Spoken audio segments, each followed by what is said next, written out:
नमस्कार भाइयों, आप सभी को। आज हम रिपेयर करने वाले हैं एक MacBook pro 14 inch A2442 M1 pro model है ये 14 इंच में। और 2021 आई गेस 2021 में रिलीज़ हुआ था, 20 एंड में 2021 में। तो स्पेशल है ये केस, कुछ अलग है, हटके है और नई अप्रोच है इस पर करने की। तो हो जाते हैं ये केस भी रिपेयर। मैं आपको इसकी डिटेल अभी बताऊंगा जैसे जैसे वीडियो आगे बढ़ेगी। तो पहले अगर आप मेरी वीडियोस देखते हैं, आपको वीडियोस पसंद आती हैं, तो प्लीज़ कमेंट सेक्शन में अपना फीडबैक ज़रूर शेयर कीजिए। मोटिवेशन मिलती है उससे हमें भी आगे वीडियोस बनाने के लिए। और अगर आप मुझे कांटेक्ट करना चाहते हैं, मैक रिपेयर सीखना चाहते हैं, या फिर किसी भी रिपेयर के रिगार्डिंग आपको हेल्प चाहिए कोई भी, तो डिस्प्ले में मेरा नंबर फ्लैश हो रहा होगा। आप उस पर व्हाट्सएप पे, टेलीग्राम, कुछ भी मैसेज के थ्रू मैसेज कर सकते हैं मेरे को। राइट। तो इस केस में क्या है, ऑलरेडी एक रिपेयर शॉप के पास से आया है ये। एंड उन्होंने ये आईसी हटाई है, रिमूव करके मेरे पास भेजी है। जो कि हमारा नैंड का पावर मैनेजमेंट है। ठीक है, नैंड के लिए इसमें बहुत साइड यहाँ पर नैंड की आईसीज है। ठीक है। तो हाँ, और जो उसमें सामान आया है वो यहाँ ऐसे आया है। ओके, नैंड की आईसी है। और ये जो मॉसफेट हटा हुआ है वो मैं बता देता हूँ। एक्चुअली इसमें केस क्या है, बहुत सिंपल केस होता ये अगर सिर्फ कुछ छोटी मोटी चीज़ आती तो, बट एक अजीब सा केस बन गया है। इसमें क्या हुआ है, हमारा जो 3V8 की सप्लाई है, जो कि हमारी थ्री मॉसफेट लगे होते हैं यहाँ पर। एंड यहाँ पर 3 कोर्स होती हैं। 3V8 पावर सप्लाई होती है इसके अंदर, जस्ट लाइक 3V3 RTC जैसे हमारे प्रीवियस मॉडल्स में होती थी। 3V3 RTC होती थी उनमें, तो जो कि TPS 62180 बनाती थी। बट इस केस में रेनेसिस आईसी बनाती है इसको, एंड 3 कोर से ड्राइव कराई जाती है। एंड इन 3 कोर्स का ये काम होता है मेन कि 3V8 वोल्टेज हमेशा कांस्टेंट रहे, वो ऑलवेज रहते हैं। ए ऑन है 3V8 के जो वोल्टेज हैं इसके अंदर, वो ए ऑन स्टेट पे रहते हैं, मतलब ऑलवेज ऑन रहेंगे। चाहे आपकी मशीन स्लीप पे हो, चाहे मशीन शट डाउन हो, आपकी कोई भी कंडीशन हो, बट वो वोल्टेज आपके प्रेजेंट रहेंगे। अब इसमें क्या है, इसमें ये मॉसफेट मैंने हटाया था यहाँ से, एंड उसके बाद कस्टमर को एक कोड दिया था। एंड कोटेशन के बाद अब उसमें अप्रूवल आई है, तो अब मैं इस पर काम करना स्टार्ट करूँगा। ठीक है। हुआ क्या है, इसमें पूरा बोर्ड बहुत बिल्कुल क्लीन है, कहीं कोई लिक्विड डैमेज नहीं है, कोई हिस्ट्री भी नहीं है इसमें लिक्विड डैमेज का। ठीक है, बिल्कुल क्लीन लॉजिक बोर्ड है, कहीं से कोई कुछ नहीं कह सकता इसको देख के, अनटच लॉजिक बोर्ड है। बस एक आईसी हटा रखी है, वो मेरे पास पहले से ही हट के आई है, वो भी जिस भी टेक्नीशियन ने हटाई वो मेरे पास देखे गए हैं यहाँ पर। ऑलराइट। तो इसका जो रीज़न है डेड होने का, वो बस एक छोटा सा ये रीज़न है। जो रेनेसिस कंट्रोलर है 3V8 पावर सप्लाई का, वो हमारा जो एक ड्राइव है, एक मॉसफेट की ड्राइव है, वो उसके साथ शॉर्ट हो गया है। मैं समझाता हूँ कि इसका डेड होने का रीज़न क्या था। तो अगर मैं आऊँगा अपने बोर्ड व्यू स्कीमेटिक पे, ये हमारा बोर्ड व्यू है, एंड ये हमारी 3V8 की पावर सप्लाई है, 3V8 A1। ओके, तीनों कॉइल से ड्राइव है, और तीनों कॉइल्स इंडिपेंडेंटली 3V8 बनाती हैं as per requirement of logic board. ठीक है। एंड इन कॉइल्स की, इन मॉसफेट्स की अलग अलग अपनी 2 ड्राइव्स हैं, ड्राइव 1, ड्राइव 2। ओके, जिसे हम lower gate and upper gate कह देते हैं। ओके। तो जो मॉसफेट मैंने हटा रखा है, जो मैंने रिमूव किया है, उसके पीछे एक रीज़न है, सिर्फ वही मॉसफेट फेल हुआ है। मैंने कोई थर्मल का यूज़ नहीं किया था, सिर्फ लॉजिक लगाया था। जो हमारा करोजन आ रखा है वो 3V8 A1 स्विच, जो कि ये वाला मॉसफेट है। ओके, ये वाला है। और 3V8 A1 ड्राइव L2, जो कि मेरी ड्राइव है इस वाली।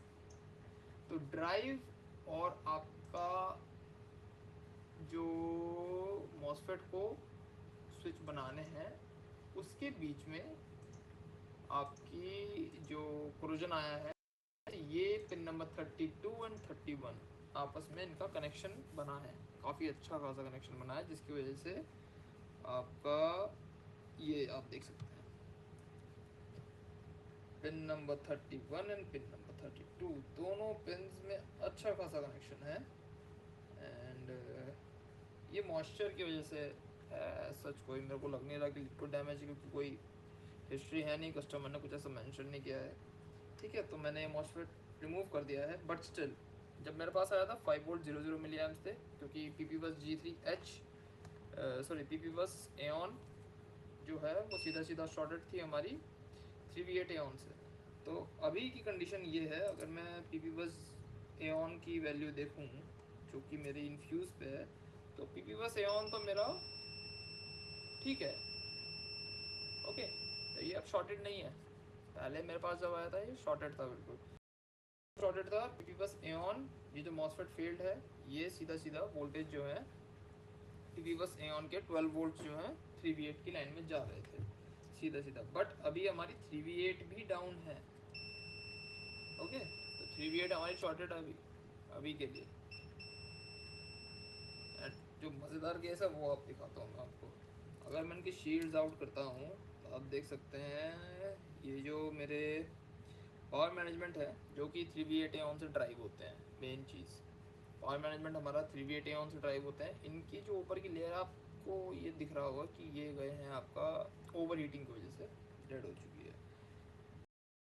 सेम सीन यहाँ पर है, ओके, सेम कंडीशन।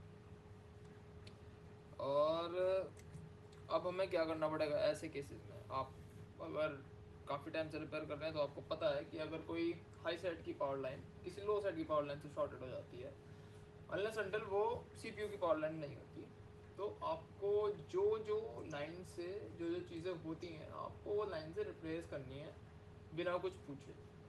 जैसे कि आपको यहाँ पर यहाँ पर रिप्लेस करने की ज़रूरत नहीं है, ओके। आपको may be speaker ramp replace करने की ज़रूरत पड़े, ओके। तो इसका लॉजिक क्या है, डिबग का है, कोई मतलब नहीं है। कोडेक के लिए है, हो सके ये रिप्लेस करने की जरूरत पड़े, क्योंकि कोडेक आपका जा रहा है आई गेस इस आईसी पे, ठीक है। 3V8 एऑन हो सकता है डैमेज कर दिया हो इसने।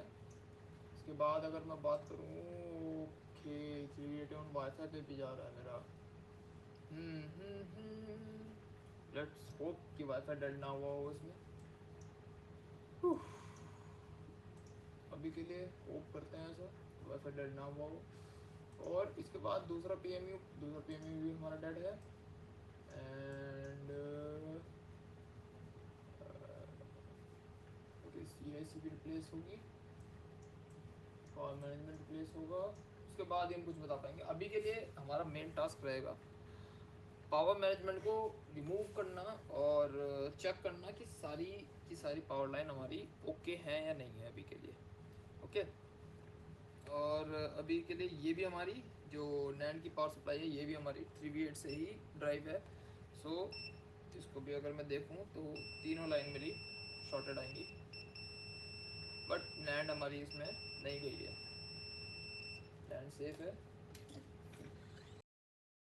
इस केस में, सिर्फ इस केस में। वरना हमारी सबसे पहले ऐसे केसेस में नैंड जाएगी।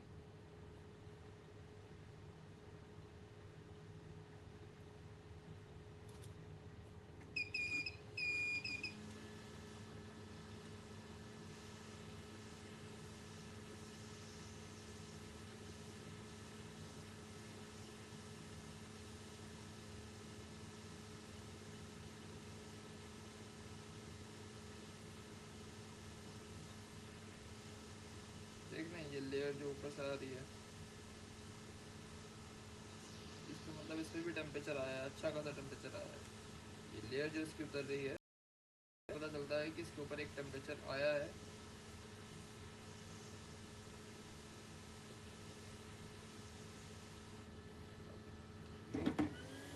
नीचे कोई बर्न मार्क्स नहीं मिलेंगे हमें, आईसी एक साथ इकट्ठी करते रहेंगे हम। और अब मैं अगर आपको दिखाऊंगा तो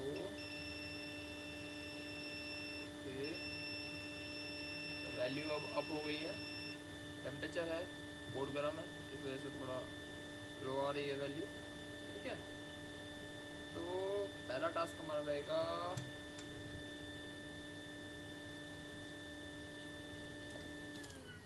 CV8 को ठीक करना।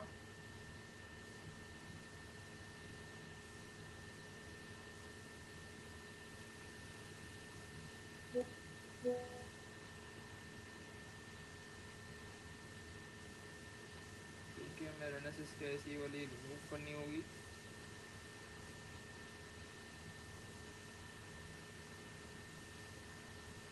उसके बाद चेक करना है कि वेदर वाईफाई हमारा वर्क या नहीं है। तो हम क्या करेंगे, वाईफाई की करंट सेंसिंग रेजिस्टेंस हटा देंगे।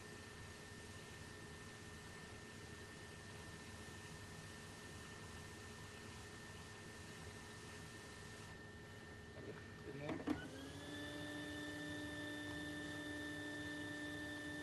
अब आते हैं वाईफाई करंट सेंसिंग रेजिस्टेंस पे, जो कि हम रिमूव तो नहीं कर सकते बट मैनुअली इसको डिस्कनेक्ट कर सकते हैं, जो कि हम एक ब्लेड के थ्रू करेंगे।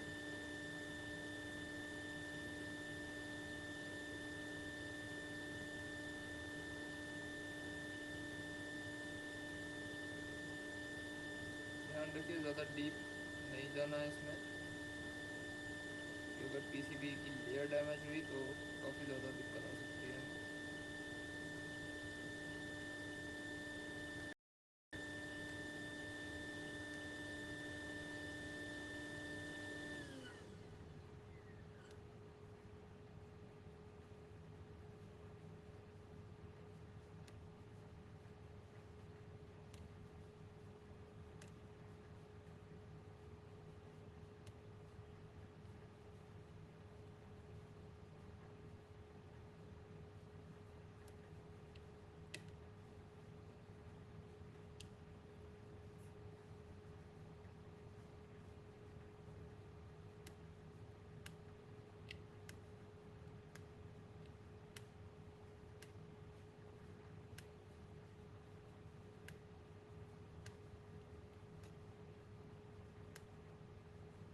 ओके, तो आपका ये जो 3V8 एन है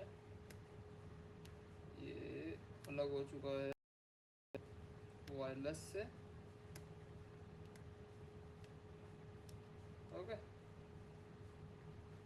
बस फिर भी क्लीन करके देख लेते हैं।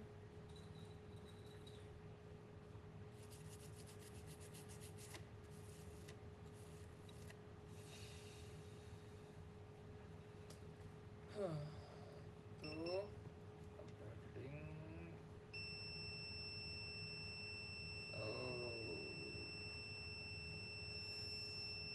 हमारा 3V8 एन अभी भी शॉर्टेड आ रही है वायरलेस की तरफ से। चलिए एक बार थर्मल लगाते हैं, चेक करते हैं। We have a dead wireless.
आते हैं और अगर हम स्विच करें थर्मल कैम की तरफ,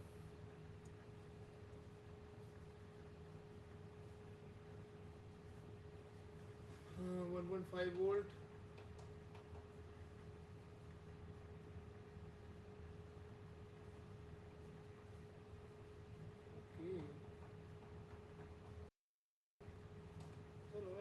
पूरा ग्राउंड हो रखा है।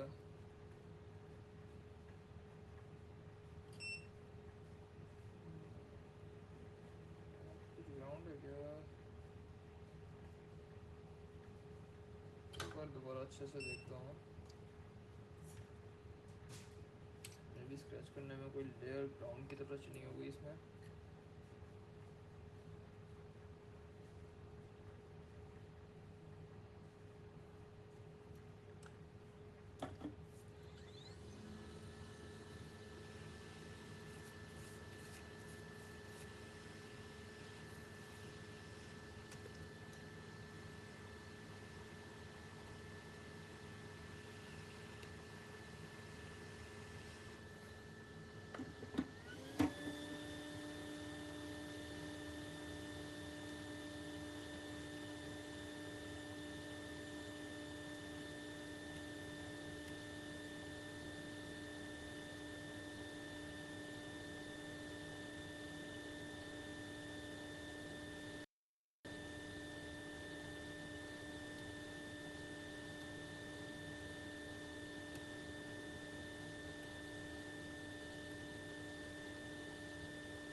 Dot 0 ohms to ground.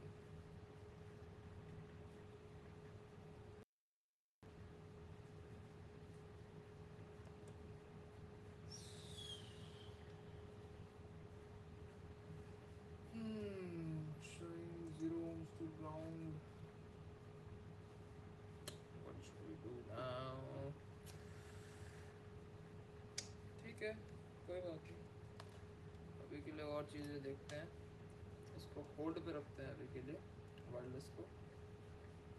And 0 ohms to ground 3v8 है। 0 ohms to ground हमारी वायरलेस वाली तरफ है।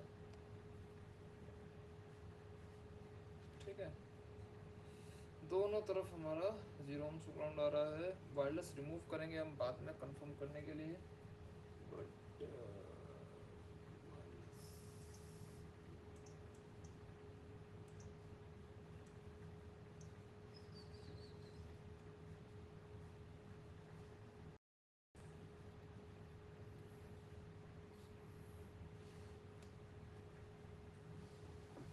बट स्टिल हमें बूटिंग के लिए वायरलेस की ज़रूरत होगी। पर देखते हैं क्या हो सकता है। अभी थोड़ा और आगे चलते हैं इसमें, और आगे चलने से मतलब है मेरा कि पावर मैनेजमेंट रिमूव करते हैं। और पावर मैनेजमेंट रिमूव करने से पहले कुछ सप्लाईज चेक कर लेते हैं क्या वो शॉर्टेड तो नहीं है। रेशंस मोड में है, शोइंग 0 0 0 0। ऑलमोस्ट सारी पावर सप्लाई हमारी 0 शो कर रही है। ओके, तो सबसे पहले हम इसका पावर मैनेजमेंट ही रिमूव करते हैं, और उसके बाद चेक करेंगे कि क्या हमारी पावर सप्लाई ओके हुई है कुछ। ऐसे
1.1 kilo ohms to ground,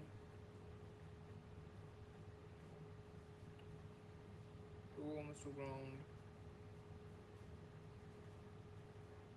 18 ohms to ground, 18, 18, ये तो कॉमन है, 5 ohms to ground, 34, परफेक्ट, ये तो ठीक है, 158 ठीक है, 1.5, 32, 32, 33 ohms to ground। जो भी मेन कंसर्न है मेरा 0 ohms to ground ये वाला है अभी भी, क्योंकि लेट्स चेक ये पावर सप्लाई कौन सी है, एंड अगर ये दूसरे पीएमयू पे जाती है तो उसके बाद दूसरा पावर मैनेजमेंट इसका रिमूव करेंगे।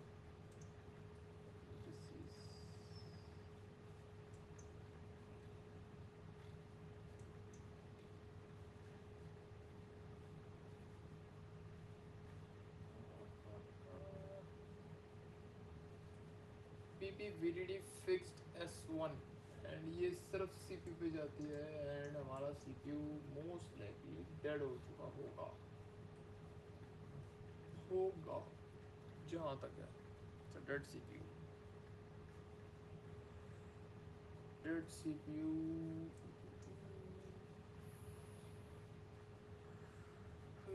एक ओके बोर्ड में मैं चेक करता हूँ जरा एक बार, ओके बोर्ड में कितना आनी चाहिए। So 2442 same board,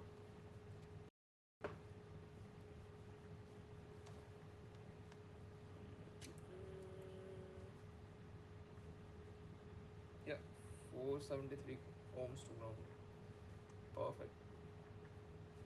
वो अराउंड हाफ के की वैल्यू आती है इसमें,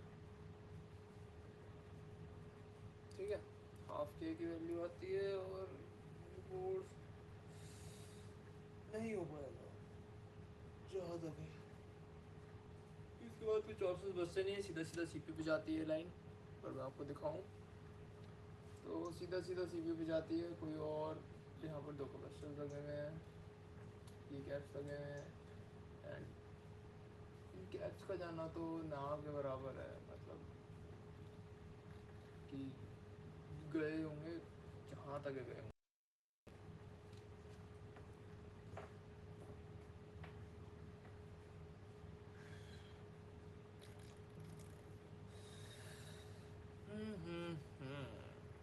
तो अभी के लिए इस केस को हम पॉज ही कर देते हैं, क्योंकि इसको आगे प्रोसीड करना वर्थ नहीं है टाइम के भी, और कि हम भी इस पर अपना टाइम वेस्ट करें। बट फिर भी कोई डाउट ना रहे, मैं सेकेंड पावर मैनेजमेंट एक बार रिमूव करता हूँ, जस्ट इन केस ऐसा होता नहीं है। ये जो पावर ऐसी होती हैं इंडिपेंडेंट होती हैं, जो भी पावर बनाती हैं, जस्ट इन केस कि मैं इसको रिमूव करूँ और वो पावर लाइन अगर अप हुई तो शायद से बच जाए।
ओके, वाओ,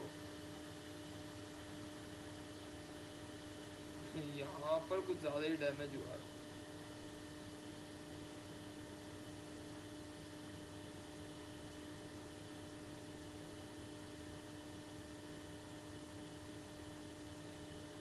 ऑल्दो ये दोनों सेम पावर मैनेजमेंट्स हैं, दोनों का नंबर जो है ये भी आपका APL 1098 है एंड ये भी आपका APL 1098 है,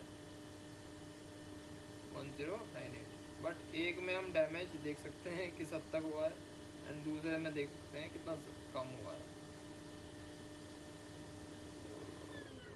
डैमेज तो है कि दोनों में एक जैसे ही हुआ है, यहाँ भी बर्न मार्क्स हैं, इसमें भी बर्न मार्क्स हैं, तो डेड तो दोनों ही हुए हैं। बट चल देखते हैं, क्लीन करते हैं और इसके बाद दोबारा जाते हैं अपनी पीपी बस सॉरी सी वैल्यू पे, जो हमारी पहले 0 ओम्स वाली थी। अगर उस वैल्यू पे कुछ फर्क पड़ा होगा तो आगे इस बोर्ड को प्रोसीड करेंगे, वरना डेड एंड इसमें डेटा रिकवरी भी पॉसिबल नहीं होगी। अभी तक भी मैंने इसमें पावर नहीं लगाई है, बट जहाँ तक बैटरी ने इसको डेड कर दिया है ऑलरेडी।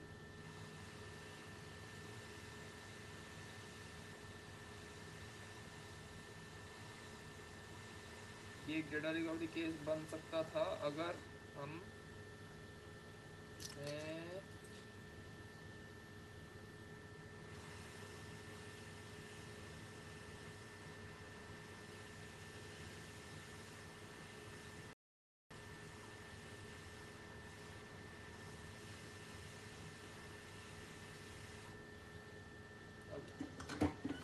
सब कुछ क्लीन हो गया। यहाँ पर भी देख लेते हैं, ये बिल्कुल क्लीन है, कोई भी ओवरलैपिंग नहीं है यहाँ पर।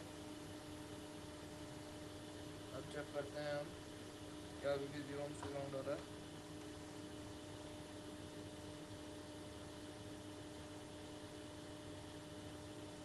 जब 0 ohms ground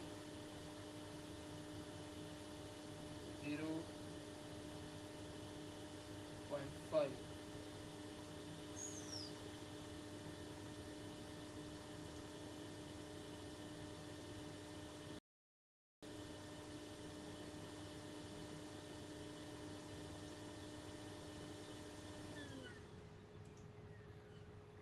one more test 2 भी इसकी 0 ओम्स ग्राउंड आ रही है, तो फ़ायदा नहीं है इस पे काम करने का। और कंफर्म कर देते हैं एक बार, 17 ओम्स 5 ओम्स, इसको चेक करते हैं एक बार।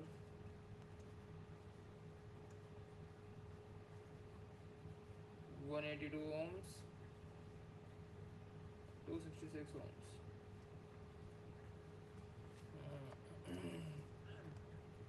SSD की वैल्यू आपको 89 ओम्स एंड 1.2 किलो ओम्स के अराउंड है। SSD तो इसमें सेव्ड है, बट डेटा एक्सेस नहीं कर सकते। 89 ओम्स भी कम है, शोल्डर 400 ओम्स के अराउंड होनी चाहिए। Okay and 400 and this is hygienic, but make से भी फ़र्क पड़ता है। 100, ये 100 का 100 ओम्स आ रही है, तो इसमें जो है तोशिबा की नैंड है एंड उसमें आपका हाइनिक्स की है, तो उससे फ़र्क पड़ता है। But still it's a dead end. 78 ohms, इसको चेक करते हैं एक बार। 52 ओम्स, ओके 39। वैसे हीट सिंक गर्म है, बट 39 ओम्स से इतना ऊपर तो नहीं जाएगा जहाँ तक मेरी उम्मीद है। मेन कंसर्न जो है वो 0 ओम्स टू ग्राउंड हो रहा है, उसका है। लेट्स सी 3v8 में कुछ फ़र्क आया क्या। 3v8 अभी भी 0 ओम्स टू ग्राउंड आ रही है। 3v8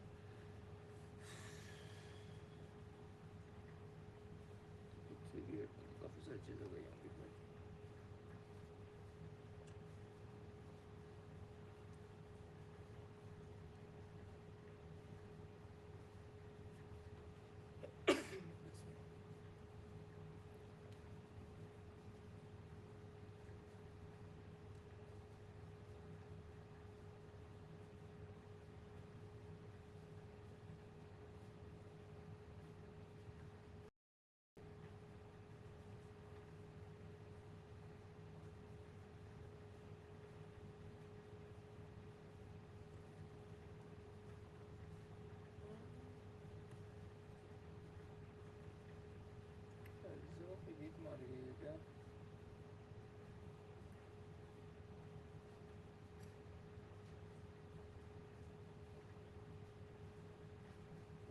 files here.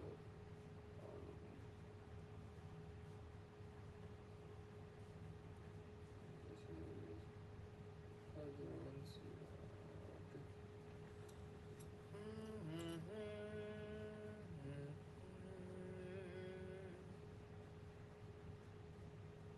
B12.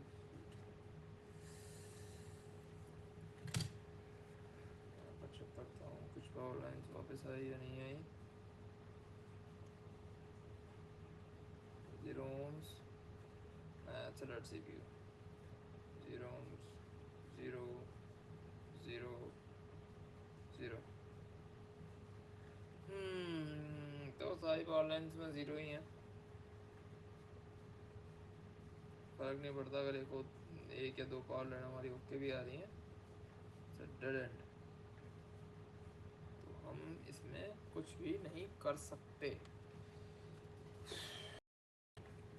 जब इससे पहले मेरे पास एक केस आया था, एक और ऐसा केस आया था जिसमें हमारी 3V8 12 वोल्ट से शॉर्ट हो गई थी.